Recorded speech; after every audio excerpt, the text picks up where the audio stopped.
एक बार की बात है, एक गांव में रमैया नाम का एक किसान रहता था। रमैया के पास गंगा नाम की एक बहुत अच्छी गाय थी। उस गाय ने कई बछड़ों को जन्म दिया था और गायों की संख्या बढ़कर 9 हो गई थी। एक दिन, गंगा, आज मैं बहुत खुश हूँ। मुझे ये आय और ये इतनी सारी गाय तुम्हारी वजह से ही मिली है। तुम्हारा बहुत बहुत धन्यवाद। कुछ साल बीत गए। गंगा अब बूढ़ी हो गई थी।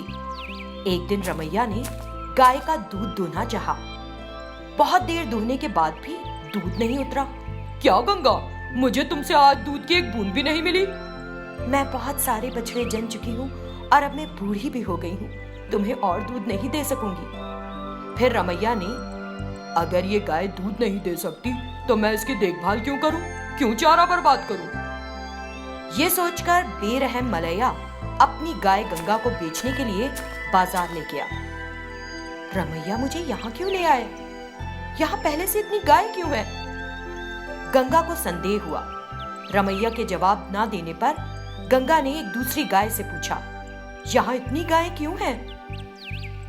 तुम्हें नहीं पता, हमारे मालिक हमारा तभी तक ख्याल रखते हैं जब तक उन्हें हमसे दूध मिले, उनकी कमाई हो। हमारे बूढ़े होते ही वो हमें कसाई को बेच देते हैं। ओ नहीं, वे हमें कसाई को बेच देंगे और हमें मरवा देंगे। इतना बड़ा धोखा! रमैया, क्या तुम मुझे कसाई को बेच रहे हो? हाँ, अब तुम मेरे किसी काम की नहीं रही, इसलिए मैं बेच रहा हूं तुम्हें। रमैया की बात सुनकर तुम्हारी मौत होने वाली है और तुम हंस रही हो। रमैया, मैंने कभी मांस नहीं खाया, लेकिन मेरी मौत कितनी भयानक होगी। मैंने कभी कोई गलती नहीं की, कभी किसी को नुकसान नहीं पहुंचाया, लेकिन तुम मुझे मरवा रहे हो। फिर तुम्हारी मृत्यु कितनी भयानक होगी, ये सोचकर मुझे हंसी आ गई। रमैया सोचने लगा, मैंने तुम्हें दूध दिया और तुम्हारे परिवार के लिए सुख बरसाया, लेकिन मैं केवल घास खाती हूँ। तुम बदले में मेरा दूध, मक्खन, घी, मेरे गोबर के उपले और खाद के रूप में मेरे गोबर का उपयोग करते हो। बोलो, ये सच है या नहीं? हाँ, ये सच है। ये सुनकर शेष गायों के मालिक भी वहां देखने आ गए कि क्या हो रहा है। मैंने तुम्हारी माँ से ज्यादा तुम्हारी मदद की, जिसकी तुम मुझे इतनी क्रूर सजा दे रहे हो। फिर तुम्हारे भाग्य में क्या होगा मलैया? यदि तुम कुछ पैसे कमाने की खातिर हमें मार दे रहे हो तो तुम कैसे चैन से रह सकोगे? रमैया और अन्य आदमियों की आंखों में आंसू भर आए। तब रमैया ने अपनी गलती मानी और कहा, मुझे माफ कर दो गंगा, तुमने मेरी आंखें खोल दी। मुझे समझ आ गया कि मैं कितना स्वार्थी हूँ। अब से मैं कभी भी किसी भी कसाई को कोई भी गाय नहीं बेचूंगा। सभी गायों ने गंगा का आभार माना। अन्य गायों के मालिकों ने भी अपनी गायों से माफी मांगी और उन्हें वापस घर ले गए। तब रमैया गंगा को अपने घर ले गया और हमेशा की तरह उसके साथ प्यार से पेश आने लगा। रमैया ने फिर कभी ऐसा करने की सोची भी नहीं। शैतान चंद्रिका भाग 2। चंद्रिका की असलियत पता पड़ने पर ग्रामीणों ने उसे वहां से भगा दिया। शेखर ने उन ग्रामीणों को फटकारा और चंद्रिका की तलाश में निकल गया। तलाशते हुए वो एक जंगल में घुस गया। चंद्रिका, तुम कहाँ हो? ये मैं हूँ, शेखर। मैं तुमसे मिलने आया हूँ, एक बार मेरे सामने आओ। इस तरह वो चंद्रिका को पुकार रहा था, लेकिन उसे जंगल में कोई नहीं मिला। कई घंटे इसी तरह घूमते रहने के बाद उसने चंद्रिका को एक स्थान पर बैठकर रोते देखा। उसे देखकर शेखर को बहुत खुशी हुई और वो उसके पास जाने लगा। उससे पहले कुछ शैतान चंद्रिका के पास पहुंच गए और कुछ कहने लगे। चंद्रिका, तुम यहाँ क्यों बैठी हो? रो क्यों रही हो? इतने साल कहाँ रही? वापस क्यों आई हो? चंद्रिका ने दुखी मन से सब कुछ बता दिया। मूर्ख, मैंने तो तुमको पहले ही आगाह किया था कि मनुष्य विश्वास के लायक नहीं होते। वे बस हमारा इस्तेमाल करते हैं। ये सच है, लेकिन सब लोग ऐसे नहीं होते। मेरे पति को इस बारे में पता नहीं है, इसीलिए मेरे साथ ऐसा हुआ। क्या नाप शनाप बक रही हो? तुम्हारा पति?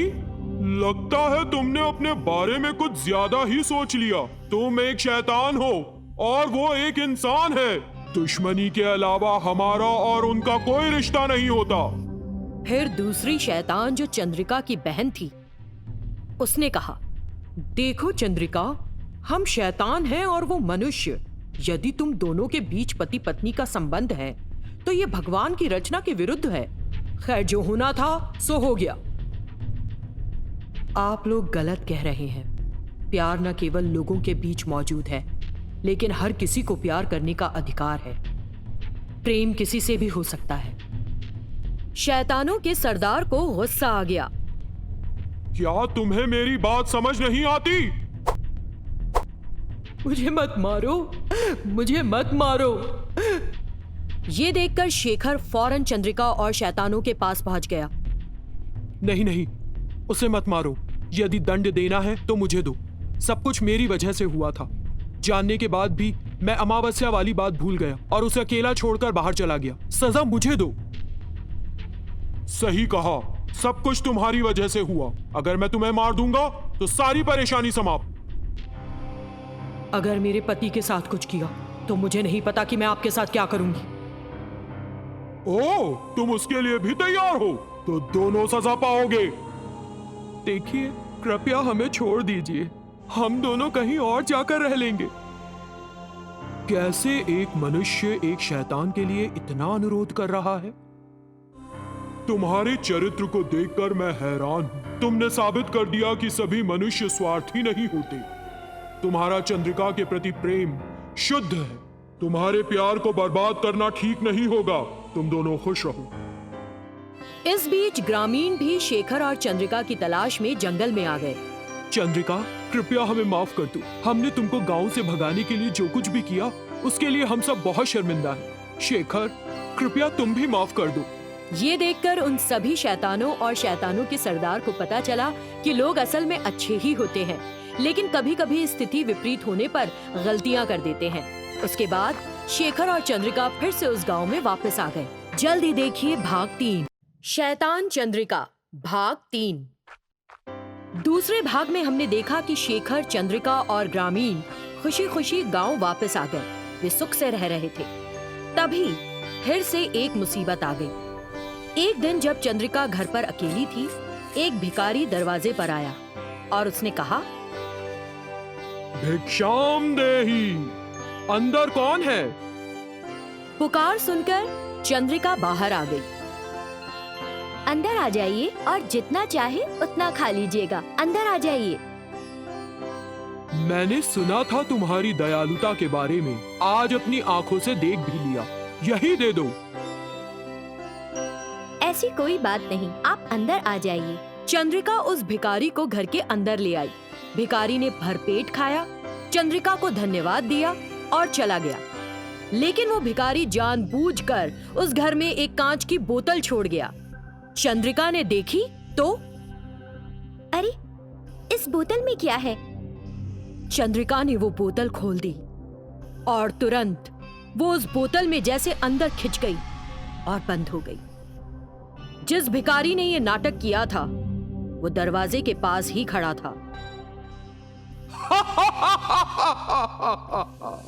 वो एक जादूगर में बदल गया। तब चंद्रिका समझ गई कि वो भिखारी के भेष में एक जादूगर था। उस जादूगर ने उस कांच की बोतल को ले लिया जिसमें चंद्रिका बंद थी और वहां से गायब हो गया। जब शेखर घर लौटा तो उसे चंद्रिका नहीं मिली। उसने सोचा कि वो कुछ लेने के लिए बाहर गई होगी। इस बीच शैतानों का मुखिया और कुछ अन्य शैतान चंद्रिका से मिलने के लिए शेखर के घर आए। उन्हें देखकर शेखर ने कहा, स्वागत है, आइए बैठिए। शेखर, हमें यहाँ आए काफी समय हो चुका है। चंद्रिका कहाँ है? मुझे लगता है कि वो कुछ लेने बाहर गई है। मैं अभी घर लौटा हूँ। जब वे घर पर बातचीत कर रहे थे, दूसरी ओर जादूगर चंद्रिका को यातना दे रहा था। तुम कौन हो? तुमने मुझे क्यों कैद कर रखा है? इस तरह मुझे क्यों तड़पा रहे हो? मुझे छोड़ दो। मेरे पति मेरा इंतजार कर रहे होंगे। मैंने तुम्हें छोड़ने के लिए कैद नहीं किया है। मैं एक अमीर आदमी बनना चाहता हूँ। तो कहा होता कि पैसे चाहिए, मैं तुरंत दे देती। मुझे यहाँ क्यों ले आए? मैं जितने पैसे मांगता क्या तुम उतने देती? नहीं देती।